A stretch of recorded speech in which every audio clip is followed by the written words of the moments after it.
Nous sommes le 22 décembre, on est lundi, et on entre officiellement dans la zone la plus bizarre de l'année boursière. On va pas se mentir, cette semaine, le cerveau humain est programmé pour deux choses, digérer la dinde et planifier l'apéro du 31 décembre. La concentration, elle est aux abonnés absents, l'envie, c'est pareil, et pourtant, c'est souvent là que les marchés nous font leur plus beau coup. En tout cas, statistiquement, c'est une bonne période. On est à 6849 sur le S&P 500, on regarde les 7000, on les a en ligne de mire, c'est psychologique, c'est symbolique, et c'est surtout une sacrée baffe à tous ceux qui annonçaient la fin du monde depuis le début du mois de janvier, bien sûr. Bon, on a eu peur, on s'est fait des frayeurs, mais à la fin, c'est quand même les Bulls qui gagnent, et c'est peut-être même pas terminé. Bienvenue dans ce Morning Bull Live, je suis Thomas Veillet, et nous sommes le 22 décembre 2025. Je sais que vous avez plus envie, ça se voit dans le nombre de vues sur les vidéos, mais bon, c'est pas grave, je vais quand même continuer jusqu'au bout de l'année.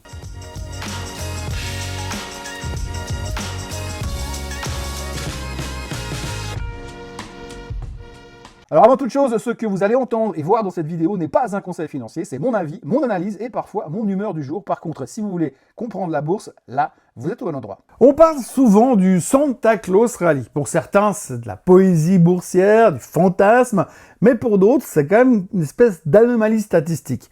Les chiffres ne montent pas depuis 1950, les 5 dernières séances de l'année et les 2 premières de l'année suivante sont généralement vertes, 77% des cas. La période est verte. Pourquoi ?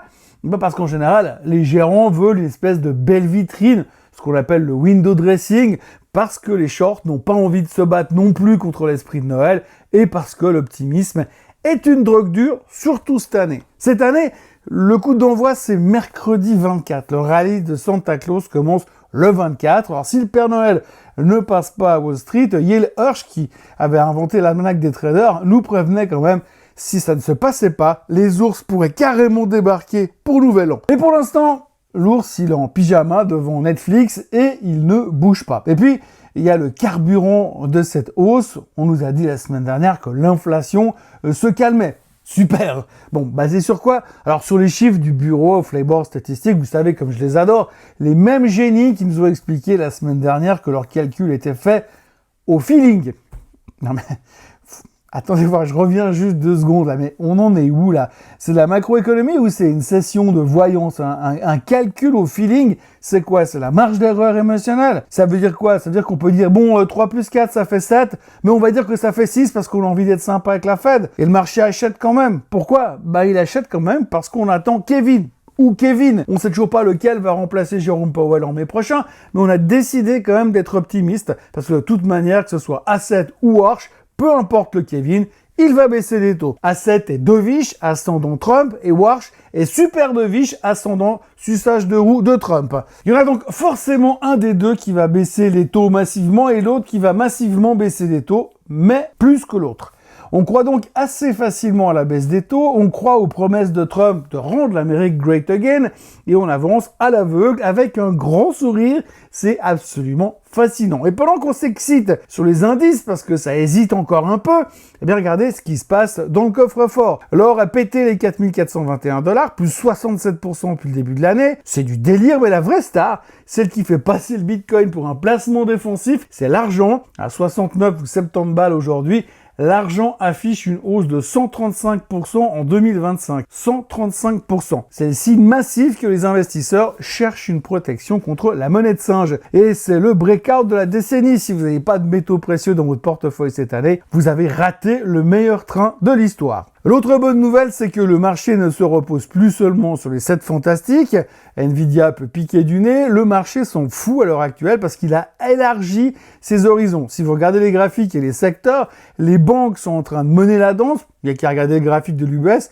On l'a vu dans la vidéo du Swiss Bliss hier. Elle a le graphique d'une start-up de la Silicon Valley qui se lance dans l'intelligence artificielle. Les small caps, le Russell 2000, ça se réveille enfin. Et pour la première fois depuis une éternité, l'indice équipondéré de la S&P 500 est en train de battre l'indice pondéré. Et ça, mes amis, c'est un signe de santé. C'est une rotation salvatrice qui nous donne les coups des franges pour attaquer 2026. Bref. On a le vent dans les voiles, le Bitcoin frise les 89 000 $, le 10 ans américain est à 4,17 et on a une résistance à 6 920 points. Si on casse ce plafond de verre, le sprint vers les 7000 sera quasiment mécanique. On ne va donc pas aller contre la tendance et tant qu'on peut et qu'on veut croire au Père Noël, eh bien, on mettra un billet de 100 balles sur les 7000 avant le 31 décembre. Comme on dit, il faut pas pisser contre le vent, sinon vous allez avoir les chaussures mouillées. Et pendant qu'on parle de l'or, de l'argent qui s'envole et des 7000 qui nous font des appels du pied, eh bien, il y en a qui sont restés sur le quai de la gare et c'est les Chinois. Ce matin, le PBOC, la Banque centrale chinoise, nous a fait une démonstration magistrale de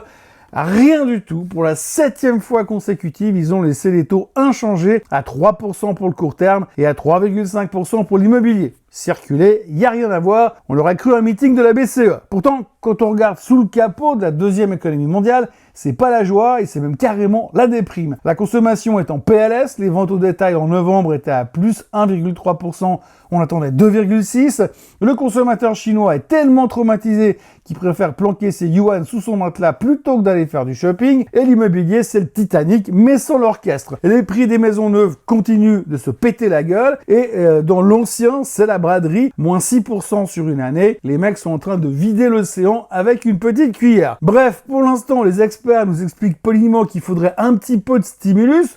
Sans blague, le problème, c'est que la politique monétaire là-bas, c'est comme essayer de réanimer un mort avec une pile 9 volts, ça fait des jolies étincelles, mais le patient ne se lève pas pour autant. Leur seul espoir aujourd'hui, c'est nous, enfin nous, les Américains surtout. Ils comptent sur l'accord commercial avec Washington pour exporter leur stock de gadgets vers les USA parce que chez eux, plus personne n'achète rien. À l'heure actuelle, la croissance ne viendra que de l'étranger. Le plan de croissance à 5% pour 2026, pour l'instant, c'est plus une prière qu'une stratégie. Mais bon, le marché chinois s'en fout parce qu'il grimpe quand même de 0,4% ce matin parce qu'on se dit que pire que maintenant, c'est pas possible. On verra donc bien si Kevin a un cousin à Pékin pour arranger tout ça au feeling l'année prochaine. Et puisqu'on parle de déni de réalité, parlons brièvement du Japon. Vous vous souvenez de la semaine dernière, la Banque du Japon a monté ses taux. Normalement, quand le Japon touche à ses taux, c'est comme si on allumait un barbecue sur un tanker vénézuélien qui est poursuivi par l'armée américaine. Ça devrait faire flipper tout le monde.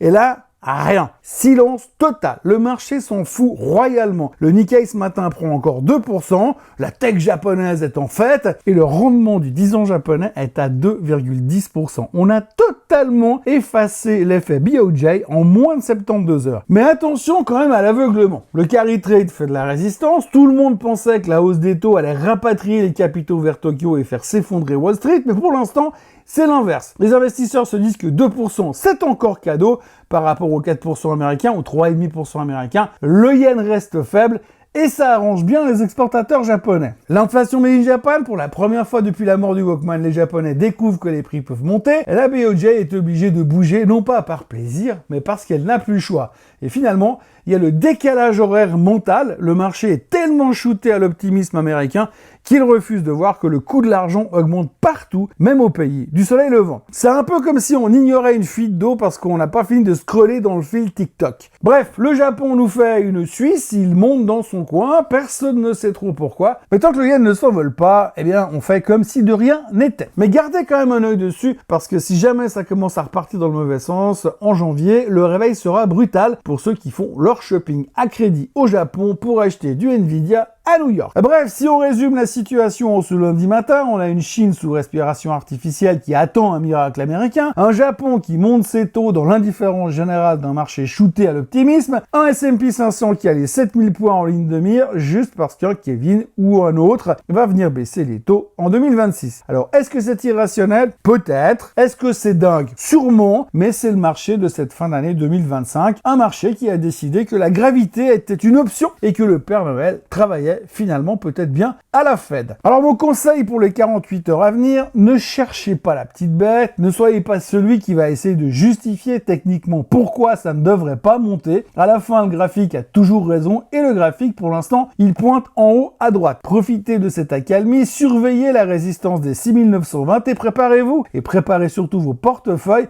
pour un sprint final qui pourrait bien être historique. Et puis cet après-midi, il y aura le chiffre préféré de la Fed, le PCE, et demain demain, il y aura la confiance du consommateur et pas sûr que l'on puisse aller plus bas cette fois. D'ici là, passez une excellente journée, restez focus mais pas trop et n'oubliez jamais, à la fin, c'est toujours les Bulls qui gagnent. Moi je vous retrouve demain pour le dernier Morning Bull Live avant Noël, mais pas le dernier de l'année. Loin de là, n'oubliez pas de vous abonner à la chaîne Swissquote en français, de liker cette vidéo, de la partager et de la commenter. Pour le reste, eh bien, on se voit demain. Je compte sur vous et amenez des potes. Allez, bye bye! Ce contenu est informatif et éducatif destiné aux personnes connaissant les marchés financiers. Il ne constitue pas un conseil en investissement, juridique ou fiscal. Le trading et l'investissement comportent des risques, notamment la perte de capital. Les CFD et actifs numériques sont volatiles et ne conviennent pas à tous. Swissquote décline toute responsabilité quant à l'exactitude du contenu ou aux pertes liées à son usage. Produits et services disponibles selon la législation en vigueur.